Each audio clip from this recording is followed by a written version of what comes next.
All right, thanks for being here today. This is an original story from Hidden Revenge Family, and it took a turn you truly didn't see coming.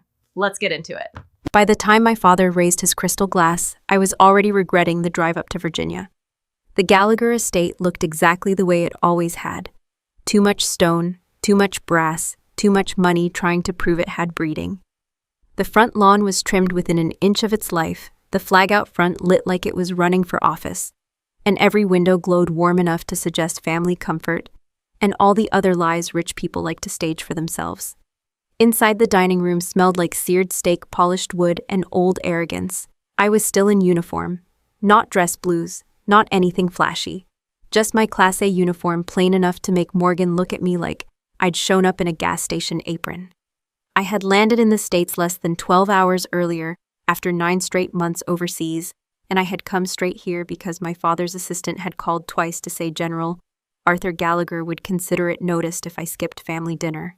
That was his language. He never got angry in plain English. He issued emotional paperwork. So there I was, sitting at the far end of a table long enough to qualify for its own zip code, with a damp glass of white wine sweating near my elbow, and a basket of bread I hadn't touched. Morgan was halfway down the table in a dark green silk dress that probably cost more than my first car. Her diamonds caught the chandelier light every time she moved her hand, which was often because Morgan never spoke without conducting herself like the starring act at her own award show. Beside her sat Julian Sterling, her husband. Perfect haircut, perfect cufflinks, perfect smile, the kind of man who always looked like he had just won something he didn't earn. My father stood at the head of the table, silver hair, sharp tuxedo, pressed chest out, like retirement had failed to inform him he was retired. He tapped his fork lightly against his glass. The room quieted. To Morgan he said, smiling straight past me, and to Julian, a remarkable new contract. Another example of what real initiative looks like. A few people at the table nodded. Morgan's friends, Julian's business people, 2 retired officers my father collected like trophies. He lifted the glass higher. Some children he went on build empires. Others just follow orders and count boots in a warehouse. That got a laugh. Not a huge one. Just enough.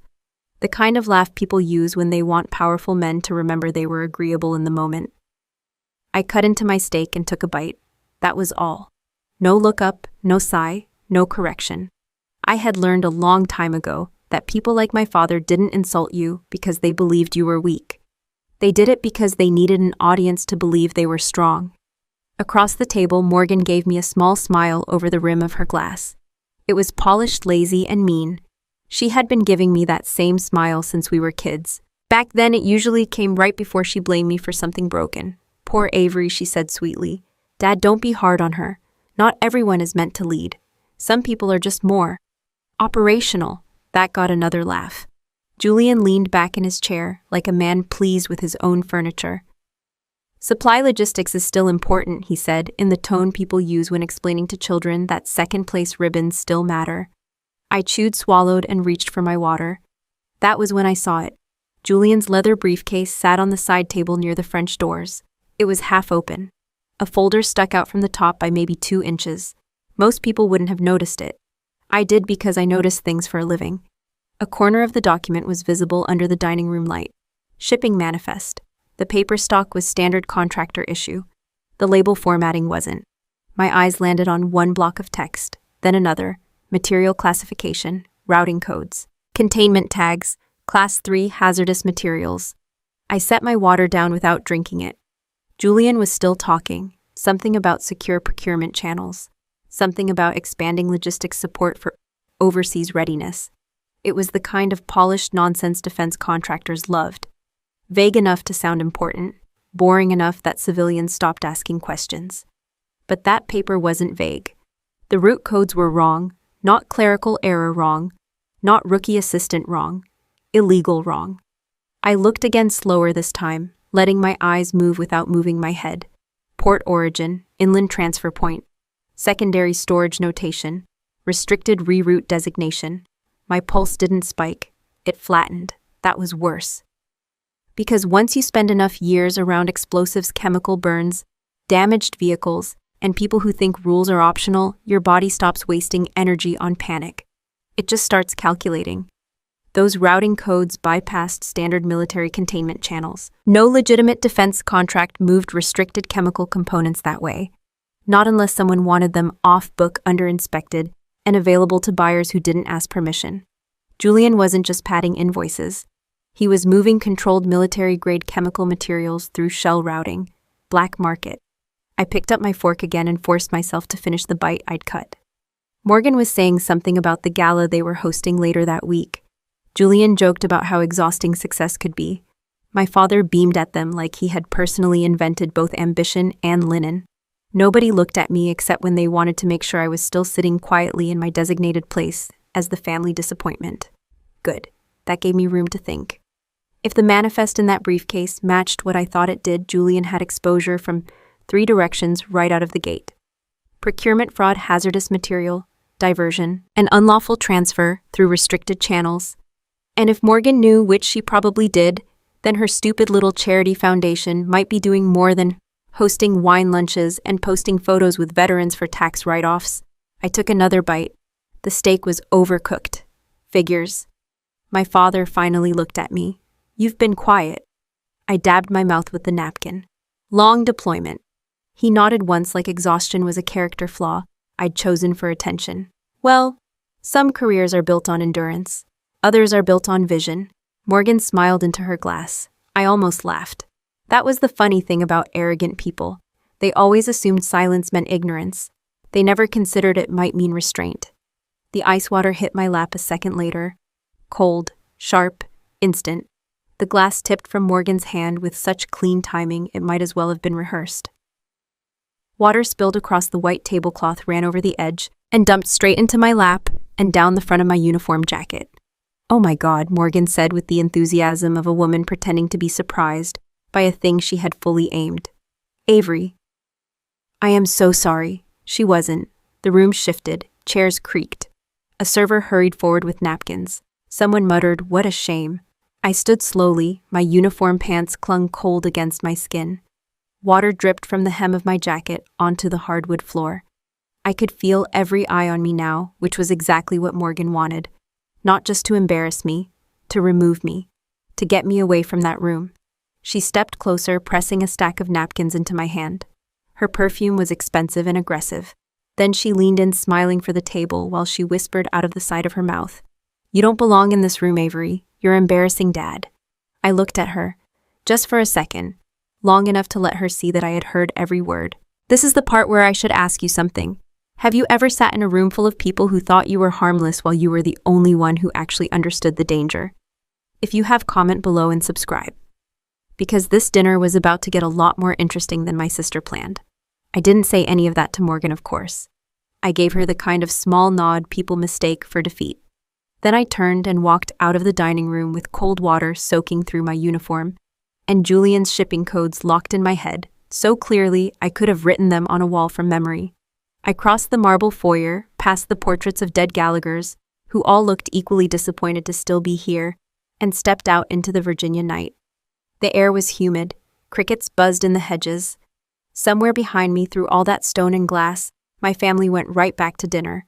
I didn't yell, I didn't dry my uniform. I just walked out of the house with the exact serial numbers of Julian's illegal shipments burned into my memory. They thought I was retreating. They didn't know I was heading straight to a secure terminal. I swiped my badge before the security camera even finished adjusting to the headlights. The gate at Quantico didn't open for hesitation. It opened for clearance.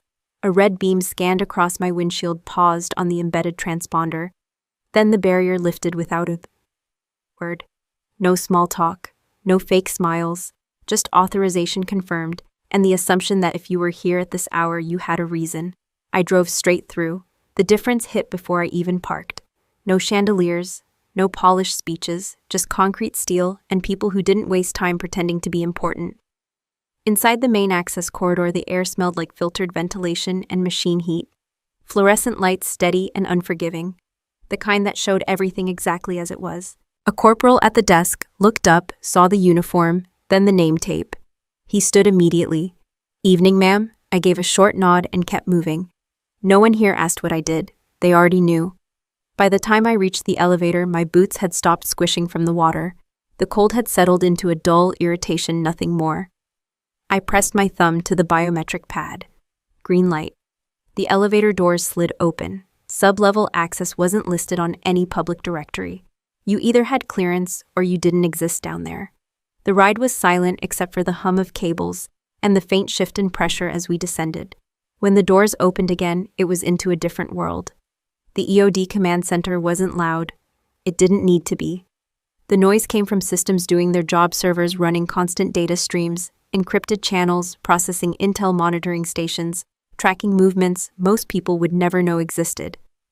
People moved with purpose. No wasted steps. No unnecessary conversation. A lieutenant glanced up from a terminal, recognized me, and straightened. "Ma'am," that one word carried more respect than anything I'd heard at my father's table. I stepped onto the operations floor. "Status?" I asked. "Routine monitoring. No active deployments," he said. "You just got back, right?" Something like that. He didn't push. Another difference. I walked past rows of terminals until I reached my station. The chair was exactly where I left it. The system was already locked behind 3 layers of authentication.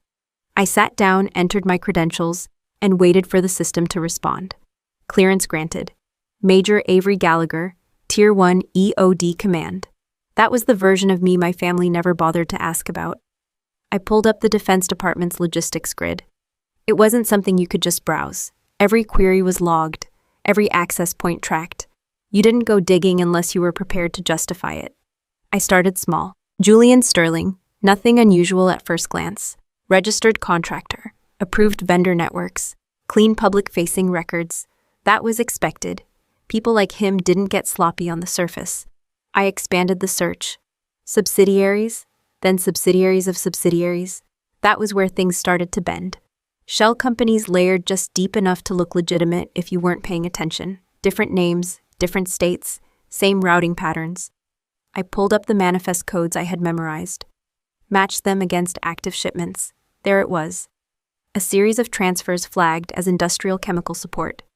Non-military classification. That was the lie. The routing paths told the truth. These shipments were bypassing standard containment facilities. No federal inspection checkpoints. No military oversight once they cleared the initial handoff. I leaned back slightly, letting the pattern build. This wasn't a one-off. This was a system. I ran a deeper trace, following the financial channels tied to the shipments. Accounts split across multiple institutions routed through offshore holding structures designed to blur ownership. And then I saw her name, not directly. Morgan Gallagher Sterling wasn't stupid enough to sign anything herself, but her foundation was. Gallagher Family Defense Initiative, charity status, public-facing mission statements about supporting veterans, funding rehabilitation programs, hosting community events. I opened the financial breakdown. Donations in, transfers out. The numbers didn't line up. Funds were moving out in amounts that matched the value of the chemical shipments. Clean money going in, dirty assets moving through, then profits cycling back through secondary accounts. Money laundering. Morgan wasn't just aware, she was running it. I felt something shift, but it wasn't anger, it was clarity. Because once you see the full picture, emotions just get in the way. I dug deeper. Authorization records. That was where it got worse. Every shipment that passed through restricted channels needed a clearance signature at some level, usually buried under layers of bureaucracy, usually handled by mid-level officers who didn't question paperwork that looked clean. But these initial shipments, they had a higher-level override. I pulled up the authorization logs. General Arthur Gallagher, retired, but not disconnected. His credentials had been used to greenlight the early transfers, not all of them, just enough to establish a pattern, enough to make the rest look routine once the system was in motion. I stared at the screen for a long second. My father hadn't built an empire, he had signed off on one. Whether he understood what he was approving or just liked seeing his name attached to something that sounded important didn't matter. The result was the same. I exhaled slowly and closed the authorization window. Confronting them directly was off the table. If I walked into that house and laid this out, my father would do exactly what he had always done. He would close ranks, call in favors, bury the problem under layers of influence and reputation until it disappeared. And I would be the problem. Career gone, clearance revoked, investigation quietly redirected. No. If I was going to do this, it had to be clean, undeniable. I pulled up the next scheduled shipment tied to Julian's network. 3 days out, same routing pattern, same classification fraud, same containment bypass. I adjusted the filters and flagged the shipment internally. Not enough to trigger an alert, just enough to mark it for audit review. Then I linked the financial accounts tied to that shipment. Temporary restriction request, not a shutdown, a freeze. The system prompted for authorization level. I entered my credentials, confirmed. The screen processed for a few seconds, then updated. Accounts flagged, transactions pending review, no alarms. No visible disruption from the outside. But inside the system, the bleeding had stopped. Julian wouldn't be able to move money tied to that shipment without hitting a wall. And when people like him hit walls, they don't wait. They react. I leaned back in my chair and let the room settle around me. The hum of servers, the quiet movement of personnel, the steady rhythm of a system that didn't care about family names or dinner table politics. This was where things were decided. Not over steak and wine, but over data access and control. A sergeant walked past, glanced at my screen, then kept moving. No questions. Just trust that if I was doing something, it needed to be done. That was the difference. Here, respect wasn't given because of who your father was. It was given because of what you could prove. I logged the session, secured the files, and closed the system down to a restricted state. This wasn't over. It had just started. I stood up, adjusted my still damp jacket, and headed back toward the elevator. The lieutenant from earlier looked up again. "Everything good, ma'am?" I paused for half a second. "Not even close," I said. He didn't ask anything else. Good. Because the next move wasn't something you explained.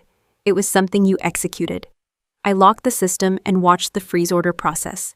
The financial bleeding had stopped. But cornered rats don't just surrender, they bite. And my sister was about to make the most dangerous mistake of her life. My phone started ringing before I even finished my coffee that morning. Unknown number. I let it ring twice, then answered. Avery Morgan's voice came through, smooth and warm, like she was calling to invite me to lunch instead of interrogate me. "We're hosting a military appreciation brunch this weekend. You should come. It would mean a lot to Dad." I didn't respond right away. She filled the silence. "It's at the club. Nothing big. Just family and a few friends." A few friends, in Morgan's world, usually meant 50 people and a photographer. "I'll be there," I said. "Perfect," she replied instantly. "Too fast. Wear your uniform. People love that." The line clicked dead. I stared at the phone for a second, then set it down. A week was all it took. 7 days for frozen accounts to start hurting.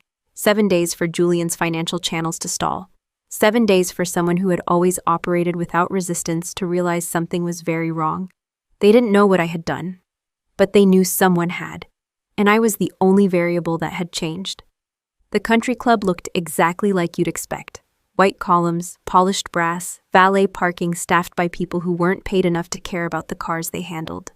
A flag out front because patriotism pairs well with expensive brunch. I stepped out of my car in full uniform. Not because Morgan asked, because it made things simpler.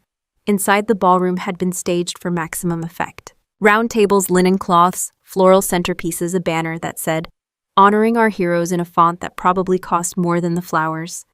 Waiters moved through the room carrying trays of mimosas and small plates that looked better than they tasted. And right in the center of it all, Morgan. She saw me immediately. Her face lit up like we were in a commercial. "Avery," she called out loud enough to turn heads. She crossed the room in heels that clicked just a little too sharp against the floor arms, already opening for a hug. I let her hug me. She smelled the same as last time. Expensive, calculated. "I'm so glad you came," she said, pulling back just enough to look at me like she was proud. "Everyone, this is my sister. She just got back from deployment." A few people clapped lightly. Someone said, "Thank you for your service." I nodded once. Morgan kept her hand lightly on my arm, steering me like I was part of the event she had planned. Julian appeared a second later. "Good to see you again, Avery," he said, smiling like we were equals in a room that had already decided we weren't. "You too," I said. His eyes held mine a fraction longer than necessary. He was looking for something. Guilt, fear, a tell. He didn't find it. "Brunch looks nice," I added. "It should," Morgan said brightly. "We worked very hard on it." I almost smiled. Of course she did. Because this wasn't about brunch. This was about control. My father stood near the podium talking to a group of men who all had the same posture he did. Straight backs, measured gestures, the kind of conversation that involved a lot of nodding and very little listening. He glanced over, saw me, and gave a short nod. That was it. Acknowledgement without warmth. Consistent, if nothing else. Morgan leaned in slightly, her smile still in place. "Come on," she said softly. "Let me show you something." She didn't wait for an answer. She guided me toward the hallway just outside the ballroom. The noise of the event softened as the doors closed behind us. The second we were alone, her grip tightened. The smile dropped. "Fix it," she said. No greeting, no build-up, just that. I looked at her. "I don't know what you mean." She let out a short laugh, sharp and humorless. "Don't do that," she said. "Don't play dumb. Our accounts are frozen. Julian's shipments are stuck." Someone flagged the system. I didn't respond. Her eyes narrowed. "You have access," she continued. "You work in logistics. Don't pretend you don't understand what's happening."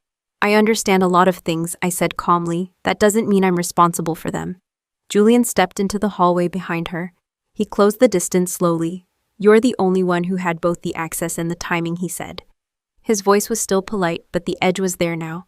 "You show up and suddenly we have problems." "That sounds like a coincidence," I said.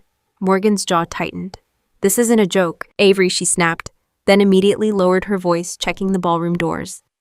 "Do you have any idea what's at stake here?" I held her gaze. Yes, that answer hit harder than anything else I could have said. Because it told her I wasn't guessing, I knew. Julian's expression shifted. Just slightly, but enough. Morgan leaned closer, her voice dropping into something colder. "Then fix it," she said. "Reverse whatever you did, clear the flags, unfreeze the accounts." "I didn't do anything," I replied. Julian exhaled slowly like he was trying to keep control. "You don't want to make this adversarial," he said. "There are easier ways to handle things." I almost respected the attempt. "Then use one of those," I said. Morgan stepped in even closer, her voice barely above a whisper now. "Dad can pull your pension," she said. "You know that, right? One call and your career is over. Everything you've worked for gone."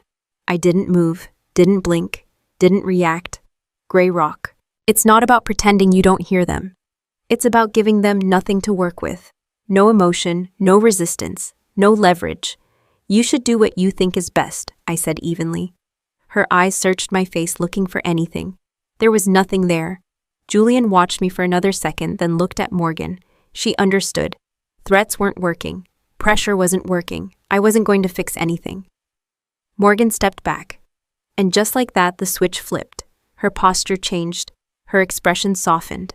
The smile came back brighter than before. "Of course," she said lightly. "I didn't mean to ambush you. We just worry about you." I said nothing. She turned and pushed the ballroom doors open. "Come on," she called over her shoulder, voice loud again. "Everyone's waiting." I followed her back inside. The noise hit all at once. Laughter, glasses clinking, conversations that didn't matter. Morgan walked straight to the center of the room. She picked up a glass and tapped it lightly. The room quieted. "I just want to say something," she began, her voice warm, controlled, perfectly practiced. "Family is everything to me. And sometimes we don't say that enough." My father looked over approving. Julian stood beside her, composed again. Morgan gestured toward me. "My sister just got back from deployment," she continued. And I realized I haven't always been the most supportive person. A few murmurs, a few nods. "I want to fix that," she said. I already knew what was coming. Not the specifics, but the intent. She reached behind the table and picked up a box. Mahogany, polished, clean lines, solid construction. She held it up like it was something meaningful. "Avery," she said sweetly, "I got you something. A small token, a peace offering." Every eye in the room shifted to me. I stepped forward. She placed the box into my hands. It was heavier than it should have been. Not by much, but enough. "It's a vintage military keepsake case," she added. "I thought you'd appreciate it." The room clapped. My father smiled. Julian watched me closely. The crowd clapped. My father smiled proudly. But the moment the mahogany box touched my palms, my blood turned to ice. Because after 10 years of diffusing IEDs in war zones, your hands learn how to weigh death. I kept my face neutral and adjusted my grip on the box before anyone could notice the change in my hands. It was polished mahogany, clean edges brass latch, the kind of object meant to look sentimental and expensive at the same time. It probably fooled everyone else in that room. It did not fool me. The weight sat wrong, not dramatically, just enough. Slightly heavier on the left side, too dense for a simple keepsake case, too compact for the weight it carried. And when I shifted it by less than an inch, I caught something else. A faint smell, metallic, dry, hot in a way that didn't belong in a climate-controlled ballroom full of champagne and perfume. Most people would have missed it, I didn't. After 10 years in EOD, you stop trusting appearances. Pretty casing means nothing. Fancy wood means nothing. A ribbon on top means absolutely nothing. Your hands tell you the truth first, then your nose, then the part of your brain that has stayed alive because it learned not to argue with either of them. Morgan was still smiling. Julian was still watching. The guests were still clapping like this was some touching family moment instead of the part where my sister had very likely handed me a device. I looked down at the box like I was moved by the gesture. "That's thoughtful," I said. Morgan's eyes glittered. "Open it when you get to your car." There it was. A direct instruction disguised as sweetness. That told me more than the weight did. Not here. Not now. In the car. That meant she didn't want a blast in the ballroom. She wanted distance, privacy, and fire. A clean narrative. Tragic electrical issue. Veteran gets back from deployment, drives away, car catches fire.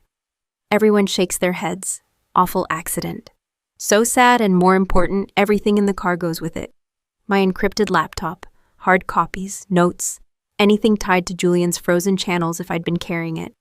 She wasn't trying to make a statement. She was trying to destroy evidence. I ran through the possibilities in under 2 seconds. Not a pressure-triggered anti-handling device. She had just placed it in my hands herself. Not a command-detonated system. Too risky, too technical, and Morgan had never shown the patience required for precision. Not high explosive. Too unstable for the results she wanted, and too hard to contain if it went off somewhere public. No, this was smaller and uglier. Localized thermal incendiary. A thermite trap most likely, designed to ignite the moment the latch turned or the lid shifted past a set point. Not built to blow a body apart. Built to start a fire hot enough to destroy electronics, paperwork, upholstery, and structural metal in a contained space before anyone could save much of anything. It was exactly the kind of device a stupid rich person would think was smart. Low profile, minimal noise, maximum destruction. And if Julian had access to restricted chemical components, building one wouldn't be hard. I gave Morgan a small smile. "You shouldn't have." I know she said all fake warmth, but I wanted to. Of course she did. My father looked pleased for the first time all day. He probably thought this fixed something. In his world, gestures mattered more than truth. A box in public outweighed years of contempt in private. That was the family religion. Optics first, damage later. I tucked the case against my side, carefully keeping it level. No sudden movement, no rotation, no pressure on the latch. Then I thanked a few guests, shook 2 hands I didn't care about, and walked out of the ballroom at a pace that would have bored anyone watching. That part matters. People think danger always looks dramatic. It usually doesn't. Most of the time, survival looks like a person walking normally, while their brain is doing advanced math at gunpoint. The hallway outside the ballroom felt cooler, quieter. My heels weren't clicking because I wasn't wearing any. My uniform shoes hit the floor in steady, controlled steps. The box stayed stable in my hands. I adjusted my breathing, slowed my pulse, and kept moving. At the front entrance, the valet stepped forward. "I can get that for you, ma'am." "No," I said a little too fast. He blinked. I softened it immediately. "I've got it. Thank you." He stepped back. Good. The last thing I needed was some college kid swinging the box by one side like it held cufflinks. Outside, the late morning air was warm and heavy. Sunlight bounced off the rows of polished cars lined up outside the club. Somewhere behind me, laughter drifted out every time the front doors opened. I walked to my SUV, military-issued, reinforced frame, compartmentalized rear storage. Not bomb-proof, obviously, but far better than any luxury sedan Morgan and her friends would have trusted with their lives. I unlocked it, opened the rear hatch, and looked at the trunk space for half a second. No loose gear. Good. I bent at the knees, not the waist, and placed the mahogany case into the reinforced cargo compartment as gently as if I were setting down a sleeping rattlesnake. No slide, no drop, No twist. Then I stepped back and closed the hatch with controlled pressure. Still no panic. Panic is loud. Procedure is quiet. I got into the driver's seat, started the engine, and pulled away from the country club without once checking the rearview mirror for Morgan. I didn't need to. I already knew what she was expecting. She expected curiosity to do the job for her. She expected me to get halfway home, park, flip the latch, and lose everything in one bright burst of chemical fire. Maybe my hands, maybe my face if I leaned over it. At minimum, the car and everything inside. What she did not expect was patience, or training, or the fact that the family's little warehouse clerk had spent a decade identifying ways people packaged murder in ordinary objects. I took the main road out, then skipped the turn that would have led back toward my apartment. My phone buzzed in the console. Morgan, I let it ring, then a text. Open it yet. I almost laughed. That was the first honest thing she had said to me all week. I didn't answer. I kept driving. Traffic was light. My hand stayed steady on the wheel. Every stoplight felt longer than it probably was, but I kept my speed normal and my lane changes smooth. A device like that was designed to activate when open, not while sitting still, but probably is a word careless people use right before an obituary gets printed. I rolled through the security corridor toward the naval base and reached for my credentials before I even hit the outer checkpoint. The guards at the perimeter saw the vehicle, saw the tag, and straightened. One of them stepped toward my window. I held up my badge before he could speak. His expression changed instantly. I didn't hand him the box. I didn't explain it at the gate. I didn't improvise. I used the chain of command the way it was built to be used. Priority access, I said. Potential incendiary device in vehicle storage. I need immediate containment protocol and direct notification to base command. His face went hard. Yes, ma'am. That was the thing about competent environments. You didn't have to fight to be believed. The barrier lifted. I drove through. Morgan thought she had handed me an accident. She didn't realize she had just handed a federal terrorism charge directly to the base commander. I didn't slow down as I cleared the inner gate and rolled straight toward the main security checkpoint. The guard stepped forward out of habit, then froze when he saw the badge in my hand. Red priority, not something you flash unless you want everything to stop immediately. Code black, I said through the closed window, holding the badge up just long enough for it to register. He didn't argue. He didn't ask questions. He turned and signaled. Everything shifted at once. Steel barricades rose from the ground with a heavy mechanical thud, sealing off the perimeter lanes. Traffic behind me was cut off. Radios lit up. Voices snapped into short, controlled bursts of communication. Code black at main access. Lockdown protocol initiated. EOD team en route. That's how it works when the system is built correctly. No panic, no confusion, just procedure. I pulled the SUV into the designated isolation zone and killed the engine. Hands off the wheel, slow breath in, slow breath out. The doors around me opened in sequence as the response team moved in. Heavily armored EOD technicians spread out with practice spacing weapons, low eyes focused. One of them reached my window. I cracked it just enough to speak. Rear cargo, I said. Mahogany lockbox. Possible thermite trigger on latch. Uneven weight distribution, left side bias. No external wiring visible, likely mechanical or chemical initiation. He nodded once. Copy that, ma'am. No questions about how I knew. No hesitation about what to do next. Because now I wasn't the quiet daughter at the end of the table. I was the ranking EOD officer on scene. I stepped out of the vehicle, carefully keeping my movements slow and predictable. Set perimeter at 30 meters, I ordered. No one crosses without my say. Yes, ma'am. 2 techs moved immediately, marking distance and redirecting personnel. Another team member was already wheeling out the robot platform from the response truck. The tarmac ahead had been cleared in under a minute. That's the difference between people who talk about control and people who actually have it. I walked around to the rear of the SUV but stopped well short of the hatch. Robot handles extraction, I said. No manual contact. The operator gave me a quick thumbs up and dropped to one knee behind the control unit.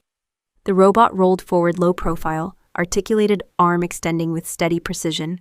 No rush. Rushing gets people hurt. The claw adjusted once, then again aligning with the edge of the trunk hatch.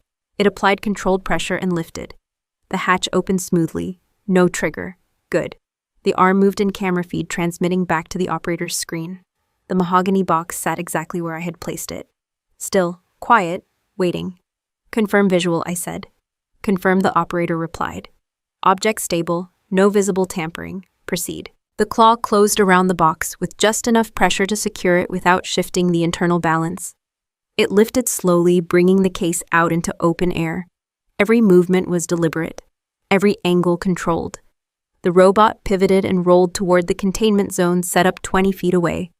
A blast-proof dome had already been deployed, thick composite shell designed to absorb and contain whatever the device decided to do.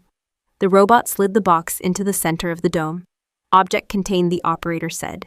Seal it, I ordered. The dome closed with a heavy lock clamp securing it into place. I stepped closer, stopping just outside the marked perimeter. Now we waited. I ran through the options again. Disarm, not worth the risk. Thermite devices don't give you clean disarm opportunities. They're designed to destroy, not negotiate. Controlled disruption was the call. Prep water cannon disruptor, I said. Another tech moved into position, setting up the unit aimed directly at the box inside the dome. High pressure, precisely targeted. The goal wasn't to neutralize completely, it was to interrupt the trigger mechanism before it could fully activate. If we were right. If we were wrong, the dome would take the hit. Ready on your command, the tech said. I looked at the box one more time through the reinforced viewing panel. Same polished wood, same clean lines, same lie. Execute, I said. The disruptor fired. A sharp contained blast of water slammed into the lockbox. For half a second, nothing happened. Then the world turned white. Not a loud explosion, not a shockwave that knocked you back. Something worse. A blinding flash of white-hot light erupted inside the dome, followed instantly by a violent chemical burn that didn't just ignite, it consumed. Thermite. It burned through the interior like it had been waiting its entire life for that moment. The steel lining of the containment vessel didn't just heat up, it started to melt. Bright liquid streaks of metal ran down the inside walls as the reaction sustained itself at temperatures most people never see outside of a foundry. 4,000 degrees. Enough to turn solid material into something else entirely. The dome held. That's what it was built for. But the violence inside it told the whole story. This wasn't a malfunction. This wasn't a scare tactic. This was engineered, deliberate, designed to destroy anything within reach. I watched it burn out, the light fading from blinding white to a dull, angry orange before finally collapsing into blackened residue and warped metal. Silence settled back over the tarmac. The tech beside me let out a slow breath. Damn, he muttered under his helmet. I didn't respond. I didn't need to. We both knew what we had just seen. I keyed my radio. Document everything I said. Full forensic sweep. I want residue samples, structural analysis, trigger mechanism breakdown. Chain of custody from this point forward. Yes, ma'am. Teams moved immediately, transitioning from response to investigation. Cameras came out. Sample kits, evidence containers. This was the part people don't see. After the danger, before the courtroom, where facts get locked in place so no one can argue with them later. I stepped back and watched as the remains of the box were cataloged piece by piece. Mahogany casing destroyed. Internal components partially melted but still identifiable. Chemical residue intact enough to trace origin, enough to prove intent, enough to prove capability, enough to prove this was never an accident. My phone buzzed again in my pocket. Morgan, I didn't check it. I didn't need to hear whatever version of concern or curiosity she had decided to perform next. Because the moment that box ignited inside a military containment dome, this stopped being a family issue. It became federal. I looked at the damage inside the dome one last time. Then I turned away. The thermite burned at 4,000 degrees, turning the evidence into slag. But the forensic residue it left behind was all the FBI needed to authorize a no-knock raid. I adjusted the collar of my dress uniform in the reflection of the SUV window and looked at the ballroom entrance without blinking. 2 days. That was all it took for my sister to move from attempted cover-up to champagne confidence. The gala was being held at a private hotel outside D.C., one of those places built to make rich people feel historic. Marble steps, gold-trimmed doors, staff trained to look invisible unless they were holding something expensive. Out front, valets in white gloves moved luxury cars around like they were handling surgical tools. Inside, the Gallagher Family Defense Initiative had transformed the main ballroom into a monument to fake virtue. Banners, spotlights, A silent auction. Tables dressed in black linen and polished silver. Giant screens cycling through photos of veterans shaking hands with Morgan and Julian like they had personally won the war on their behalf. I had read the event packet in the car on the way over. Moral leadership, family legacy, service and sacrifice. That last one almost made me laugh. Service and sacrifice, according to Morgan, apparently meant trying to set your sister on fire and then booking a string quartet. I didn't arrive with an entourage. I didn't need one. The rest of the plan was already in motion. Federal agents were staged outside, coordinated, briefed, and waiting for my word. Search warrants had been signed. Evidence packages had been reviewed. The thermite residue had matched restricted chemical stock tied to Julian's shipment chain. Financial records had already linked Morgan's foundation to the laundering path. Tonight wasn't about catching them. That part was over. Tonight was about timing. I handed my invitation to the attendant at the side entrance. He looked down at the card, then up at me, and his whole posture changed when he saw the uniform. Full dress, medals aligned, Major's oak leaves in place. No silk, no sequins, no attempt to compete with Morgan on her ground. I wasn't there to compete. I was there to end it. "Welcome, ma'am," he said, stepping aside immediately. The hallway leading to the ballroom was carpeted so thick it made footsteps disappear. Good for atmosphere, bad for anyone who still believed silence meant safety. From the far end, I could hear my father speaking into a microphone. His voice carried even before I reached the doors. Because honor is not inherited by name alone. It is carried forward through commitment, discipline, and service. I paused just outside the ballroom entrance. That man had spent my entire life confusing performance with character. He liked symbols, flags, titles, uniforms when they belonged to men he approved of. He loved the idea of honor the way some people love expensive art. As long as it matched the room, he was happy to display it. Inside, guests sat in black tie and diamonds, smiling up at the stage, with the soft, empty focus of people waiting to hear their own values repeated back to them in a comforting voice. Morgan sat at the front table in a silver gown that looked poured onto her. Julian beside her in a tuxedo so precise it probably had opinions. Both of them looked relaxed. Too relaxed. That told me everything. They thought the box had worked. They thought my car had burned, my files with it. Maybe they imagined me in a hospital bed with bandaged hands. Maybe they pictured me at home scared and quiet, and finally out of their way. However they had written it in their heads, one detail was obvious. Neither of them expected to see me walk in.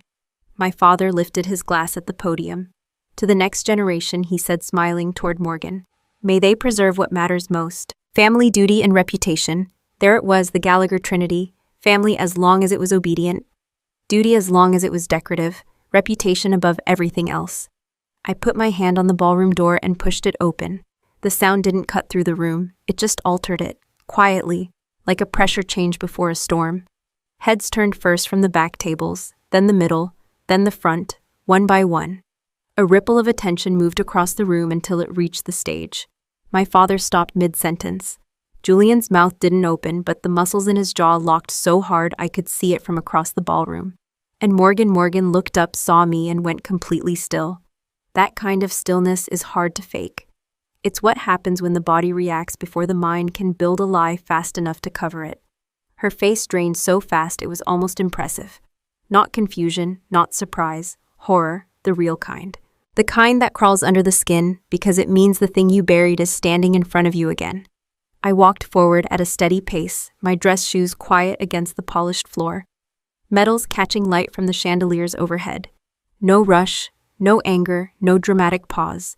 Just a calm walk through a room that suddenly couldn't decide whether it was hosting a fundraiser or witnessing a haunting. People began to shift in their seats. Whispers started. "Who is that? That's his other daughter. She's military." I almost appreciated that last one. Apparently, years of being ignored by my own family had made half their social circle assume I worked in a back room labeling staplers. Morgan's hand trembled around her champagne flute. She tried to smile. It failed halfway. I kept walking. She had enough time to understand that I was not burned, not shaken, not hiding, and absolutely not gone. Then the glass slipped from her fingers. It hit the floor beside the table and shattered. The crack echoed harder than it should have in a room that size. Every conversation died with it. Morgan stared at me like she was looking at something impossible. Julian stood halfway from his chair, then stopped. Not because he had regained control, because he didn't know which response would hurt him less. My father stepped back from the podium.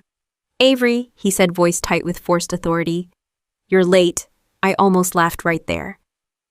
Not because it was funny, because it was so perfectly him. His golden daughter had just dropped a glass like she'd seen a ghost at her own event, and his first instinct was still to criticize my timing. "I came when I was needed," I said. That landed exactly where I wanted it to. Several guests looked between the three of us, now sensing something was wrong, but not yet understanding the scale of it. That's the interesting thing about wealthy people in a ballroom. They can smell scandal faster than smoke. Morgan pushed her chair back. "Avery," she said too quickly, voice thin now, I'm so glad you're okay." There was a tiny pause before okay. She had to add it manually. I stopped a few feet from her table. "So am I," said. Julian's eyes flicked toward the doors behind me. Smart man. Too late, but smart enough to notice patterns. Because while the room was focused on me, on the uniform, and the medals, and Morgan's face falling apart in real time, the actual trap was still outside. Not visible yet. Not announced. Just waiting. That was the best part. For once, Morgan got to sit in uncertainty. For once, she got to feel what it was like when the air changed and you didn't know from which direction the blast would come. She swallowed, hard. Her lips trembled as she looked at me, and I could see her trying to calculate. Did the box fail? Did I know? Had Julian covered enough? Was this bluff, warning, or disaster? All three, actually. My father stepped off the stage and squared his shoulders, still trying to drag authority back into a room that had already stopped obeying him. "This is neither the time nor the place," he said under his breath as he approached. "No," I said, keeping my eyes on Morgan. "It's exactly the place." Morgan's lips trembled as she stared at me like I was a ghost. But the real nightmare wasn't my arrival. It was the 30 men in federal windbreakers waiting just outside the ballroom doors. I raised my radio to my shoulder before Julian could get his hand fully around Morgan's arm. "Execute," I said at once. That was enough. The ballroom doors behind me burst open so hard they slammed against the walls with a crack that cut straight through the string quartet. The music stopped mid-note. Conversations died in place. Half the room turned at once, and the other half followed a second later, because rich people can sense disaster faster than they can process it. FBI first, then Homeland Security, then military police. They came in fast, controlled, and with the kind of coordination you only get when everyone in the room already knows exactly where they're supposed to be standing before the doors, even open. Dark windbreakers, body armor, badges out, eyes locked. No shouting, no wasted motion, just force applied professionally. The guests nearest the entrance stumbled backward so quickly they knocked into chairs and each other. One woman grabbed her husband's sleeve so hard I thought she might tear it. A man at the rear table actually ducked, which was funny because nobody had said his name and nobody cared about his tax bracket right then. Morgan's face lost whatever color it still had. Julian moved first because men like Julian always believe they can outrun a consequence if they move soon enough. He grabbed Morgan by the elbow and angled her toward the side exit beside the stage. He got 2 steps. That was all. 2 agents intercepted them before they reached the door. One cut off the path. The other took Julian's wrist, twisted it behind his back, and drove him forward, just enough to make resistance feel expensive. "Federal agents," one of them said. "Do not move." Morgan let out a short, shocked sound. Not a scream, not yet. More like the noise a person makes when reality arrives before they've finished lying to themselves. "This is insane," Julian snapped, trying to pull free. "You can't just come in here." The second cuff clicked around his wrist. Actually, they could. Morgan backed up half a step, but 2 Homeland Security agents were already on her. One took her arm, the other secured her other wrist. Her silver gown didn't help. Hard to maintain socialite control when someone is handcuffing you between the donor table and the dessert display. "What are you doing?" she said, voice pitching high now. "There has to be some mistake." There wasn't. The ballroom had gone from elegant to useless in under 10 seconds. Chairs scraped. Glasses trembled on tablecloths. Guests backed away from Morgan and Julian like criminal charges might be airborne. Then the charges came. Julian first. "You are being detained on suspicion of illegal transport of restricted incendiary materials, procurement fraud, and federal embezzlement." Morgan's turn.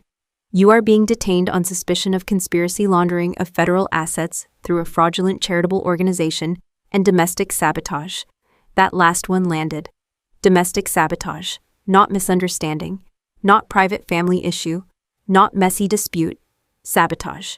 Morgan's mouth opened, closed, opened again. She looked at me like I had personally broken the laws of nature. I just stood there, calm, straight posture, hands at my sides. The same woman they had treated like a decorative inconvenience at dinner. The same woman they tried to corner at brunch. The same woman my sister had handed a box of fire and expected to disappear. My father finally started moving. He had frozen for a moment when the agents came in, probably because men like him always assume force belongs to them until they see it aimed in another direction. Then his face turned red so quickly it looked painful. He came off the stage at speed. "What in God's name is this?" he barked. Nobody answered him. That made him louder. "Unhand my daughter," he snapped at the nearest agent. "Do you know who you're touching, Morgan, now?" Fully panicking, turned toward him. "Dad." That did it. General Arthur Gallagher puffed up to full size and marched straight into the middle of a federal arrest like it was a seating issue at a fundraiser. "Release her immediately," he demanded. "I am General Arthur Gallagher."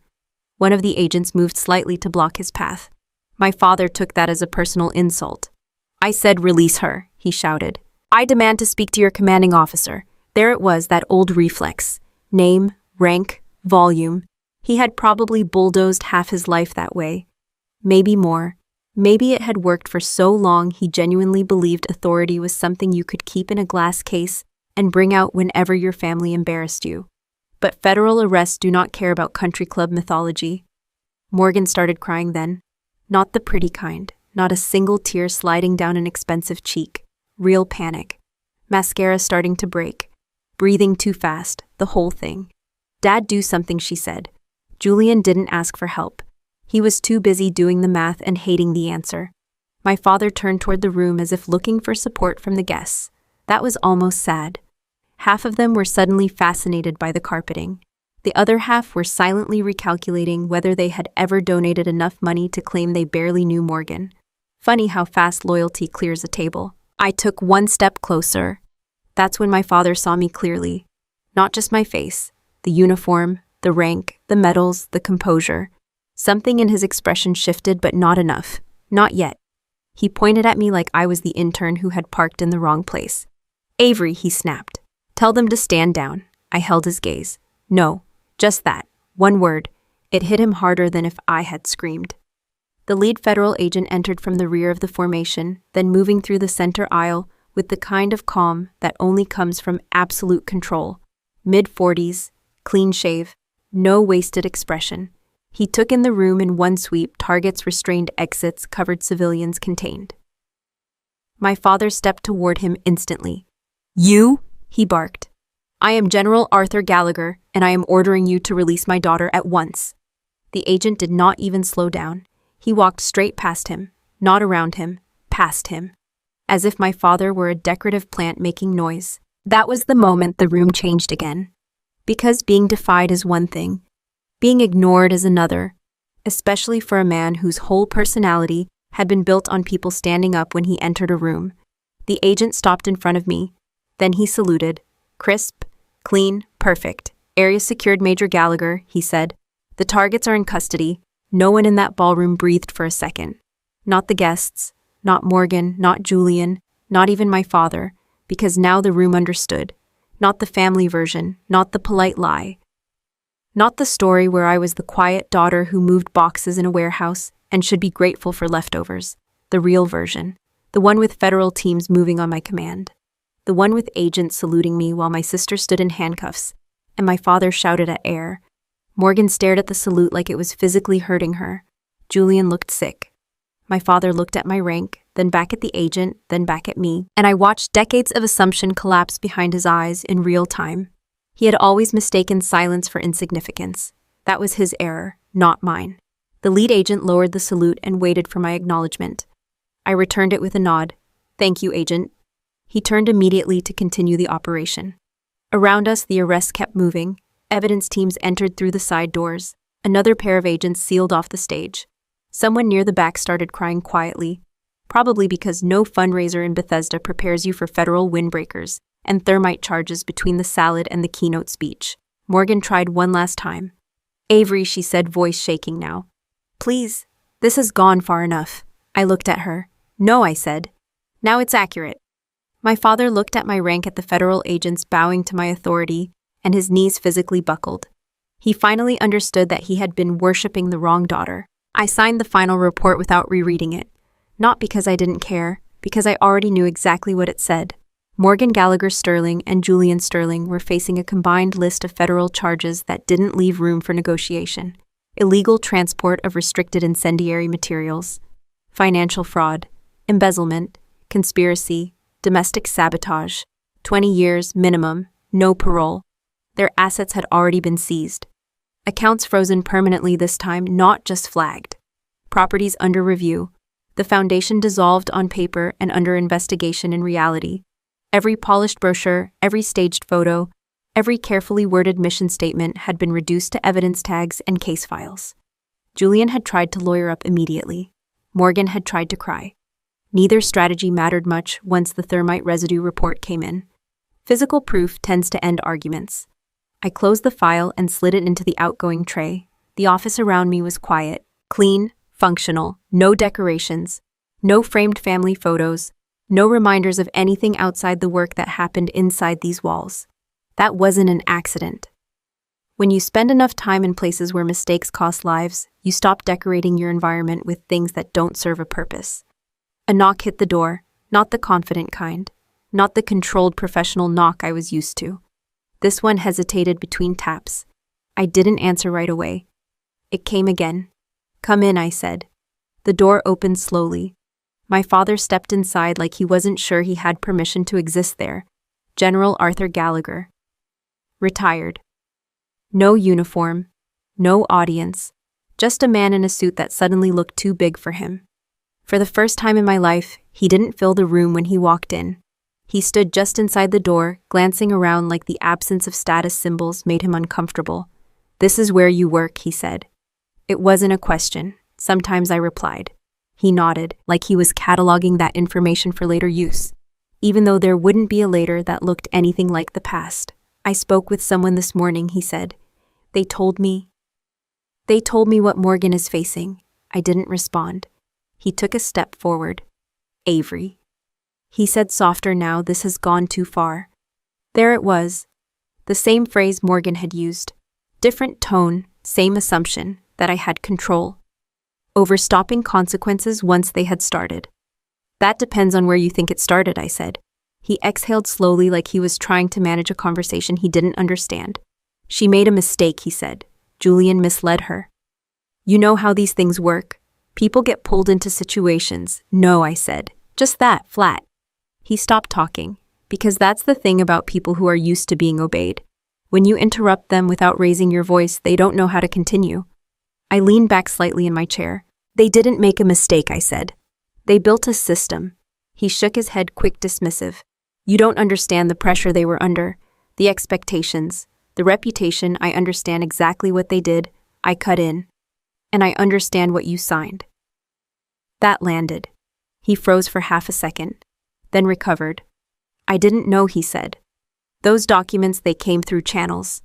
I trusted you signed off on restricted transfers without verifying the routing codes," I said. "You used your clearance to make it easier for them to move material that should never have left controlled oversight." His jaw tightened. "I acted in good faith." I almost smiled. "Good faith doesn't change the outcome," I said. Silence stretched between us. For the first time, he didn't try to fill it.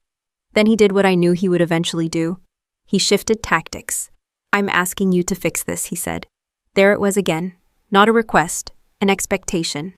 "Pull the report," he continued. "Talk to whoever you need to talk to. You have influence here. You can make this go away." I looked at him. Really looked at him. Not the general, not the father he thought he was. Just the man standing in front of me, asking me to erase a federal case because it was inconvenient for him. "You think this is still about influence," I said. "It is," he insisted. "Everything is." "No," I said. "Not this." His voice sharpened. "They're your family." I reached into the tray beside me, pulled out a copy of the forensic report, and set it on the desk between us. Read that, I said. He didn't move at first. Then he stepped forward and picked it up. His eyes moved across the page. Chemical composition, ignition mechanism, temperature output, structural impact, containment analysis. He slowed down about halfway through, because that's where the technical language stops being abstract and starts describing exactly what would have happened if that device had activated in an enclosed space. He finished reading, set the paper down, looked at me. They didn't mean stop, I said. He stopped. Family doesn't hand you a box of fire and wait for you to burn, I said. That's not a misunderstanding, that's intent. His mouth opened, closed. You didn't want a daughter, I continued. You wanted a prop. Someone who looked right in a uniform when it suited you and stayed quiet when it didn't. That hit harder than anything else. I didn't raise my voice. I didn't need to. And Morgan didn't want a sister, I said.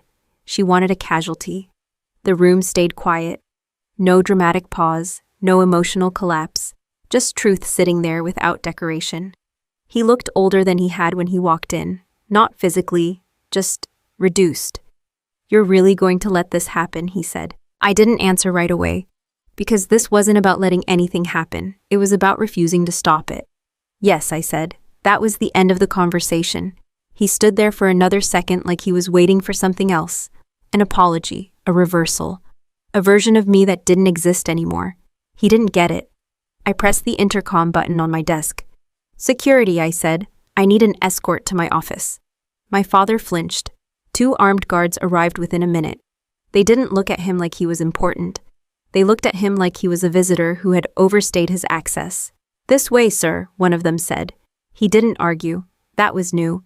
He walked out without looking back. The door closed. And that was it.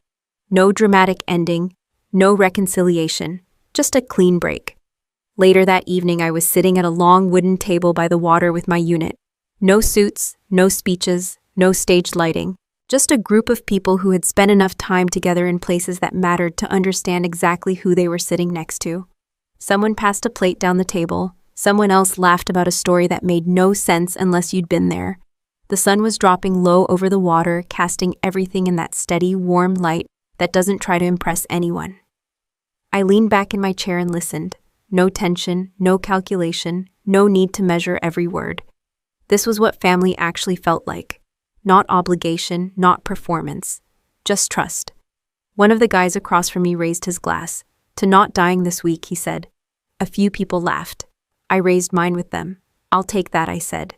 We ate, we talked, we stayed until the light was gone, and the only thing left was the sound of water moving against the shore. I didn't think about Morgan, or Julian, or my father, not because it didn't matter, but because it didn't need to anymore. Blood tells you where you start. That's it. It doesn't decide where you stay. And if someone hands you poison and calls it a gift, you are allowed to walk away without saying thank you. I didn't walk away from my family because of one bad night. I walked away because I finally stopped pretending I didn't understand the pattern. For years, I told myself the same things most people do. That it wasn't that serious. That it was just how they were. That if I kept my head down, did my job, and stayed out of the way, things would eventually level out. They don't. Patterns don't fix themselves. They repeat until someone decides to break them. And breaking them doesn't feel dramatic. It feels quiet. Final. The biggest thing I learned is that respect is not automatic. It's not guaranteed by blood history or shared last names. It's earned through consistent behavior. If someone disrespects you once, that's a moment. If they do it repeatedly, that's a decision. And if you keep accepting it, that becomes your role in the system. I stayed quiet for a long time, and people mistook that for weakness. It wasn't. Silence gave me time to observe. It gave me space to understand who was doing what and why. It let me see the difference between how people acted in public and how they acted when they thought it didn't matter. And that's where the truth always shows up when people think there are no consequences. If you want to understand someone, don't watch how they treat you when they need something. Watch how they treat you when they think you're irrelevant. That's who they really are. Another thing I learned is that manipulation doesn't always look aggressive. Sometimes it looks like concern. Sometimes it sounds like advice. Sometimes it comes wrapped in compliments that quietly remind you of your place. It's subtle, but it's consistent. And if you don't recognize it early, it becomes normal. Once something feels normal, it becomes harder to challenge, That's where boundaries come in, not loud emotional reactions, not dramatic confrontations, just clear lines. This is acceptable. This is not. And if someone crosses that line, there has to be a response. Not anger, not revenge, just a consequence. Because without consequences, behavior doesn't change. I also learned that patience is not always a virtue. Sometimes it's just delay. Waiting for someone to become a better person only works if they're trying to be one. If they're not, all you're doing is giving them more time to prove they won't change. That's not growth, that's repetition. And maybe the most important lesson is this. You are not required to stay connected to people who consistently make your life worse. That idea sounds simple, but it's one of the hardest things for people to accept, especially when it involves family. There's this expectation that you should tolerate more, forgive faster, and stay longer just because of where you came from. But where you start is not where you have to stay. You can walk away from dysfunction without turning it into a war. You can choose distance without making it dramatic. You can build a life that doesn't include people who only show up to take from it. That's not betrayal, that's self-respect. And once you understand that, everything else gets a lot clearer. I didn't need a courtroom to understand how this plays out in everyday life. Most people aren't dealing with federal charges or explosive devices, but a lot of people are dealing with something quieter and just as damaging: being overlooked, being used, or being controlled in ways that don't look obvious from the outside. The details change, the pattern doesn't. One of the most practical things you can take from this is how you set boundaries. Not the kind you announce in a speech, the kind you enforce through behavior. If someone crosses a line and nothing happens, you've just shown them that the line isn't real, and the next time, they'll go further. Boundaries only work when they're consistent. That means you don't adjust them based on who's watching. You don't relax them because someone suddenly acts nice. You don't ignore them to avoid conflict. You hold the same standard every time, even when it's uncomfortable. Especially when it's uncomfortable. Another thing people get wrong is waiting for change. They think if they explain things clearly enough or stay patient long enough, the other person will eventually understand. But understanding isn't the issue. Most of the time, people already know what they're doing. They just don't have a reason to stop. Because there are no consequences. If someone benefits from how they treat you, they will keep doing it. Not because they're confused. Because it works. So instead of asking, why are they like this? Ask a better question. What happens when they do this? If the answer is nothing, then that's the problem you need to fix. I also want to be clear about something that gets mixed up a lot. You can let go of anger without letting someone back into your life. Those are two separate decisions. Letting go of anger is about your own peace. It keeps you from carrying something that doesn't help you move forward. But access is different. Access is about trust. And trust should be based on behavior, not history. Just because someone is family doesn't mean they automatically qualify for access to your time, your space, or your energy. That has to be earned. And finally, build your own circle carefully. The people I rely on now didn't come from obligation. They came from shared experience, consistent behavior, and proven trust. They showed up when it mattered.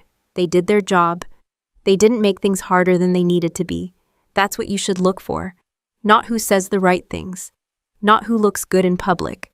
But who acts right when it counts. If you focus on that, you won't need to guess where you stand with people. You'll know. I'm going to keep this simple because most people already know the truth. They just don't like what it requires them to do. If someone in your life consistently makes you feel small, controlled, or disposable, that's not confusion. That's a pattern. And patterns don't fix themselves just because you stay longer. You have to decide what you're willing to tolerate. Not what you hope will change. Not what you think you can manage. What you are actually willing to live with every day without it slowly breaking something in you. That's the standard. A lot of people stay in bad situations because they're waiting for a moment that makes leaving justified enough. Something dramatic. Something undeniable. But most of the time, you won't get that moment. What you'll get instead is a long series of smaller signs that all point in the same direction.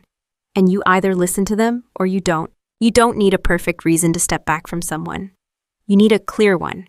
If the relationship costs you more than it gives you, that's already enough. Another thing people struggle with is guilt, especially when it comes to family.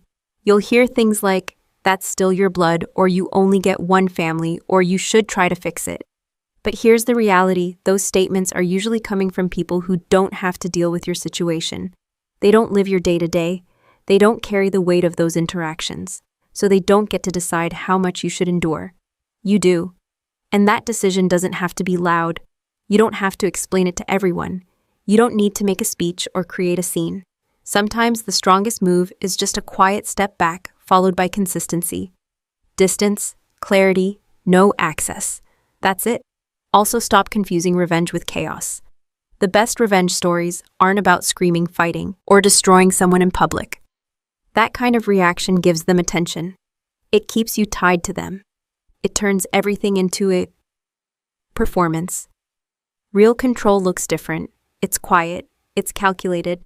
It's building a life where their behavior no longer reaches you, where their influence stops at the boundary you set. And once you reach that point, something shifts. You stop reacting. You stop explaining. You stop trying to fix people who don't want to be fixed. You just move forward. That's the part most people don't talk about in family stories or family drama. The ending isn't always reconciliation. Sometimes the real ending is separation with clarity, not anger. So if you've been watching this and recognizing pieces of your own situation, take something from it. Not the details, the decisions. Pay attention to patterns. Set real boundaries. And don't wait for permission to protect your own life. If you want more revenge stories, real family stories, and family drama that actually gives you something useful to apply in real life, make sure you subscribe. Final note. This story is a work of fiction, but the valuable lessons we discuss are entirely real and continue to happen to many people every day. If this style isn't for you, that's perfectly okay. Please feel free to look for other content that better suits your needs.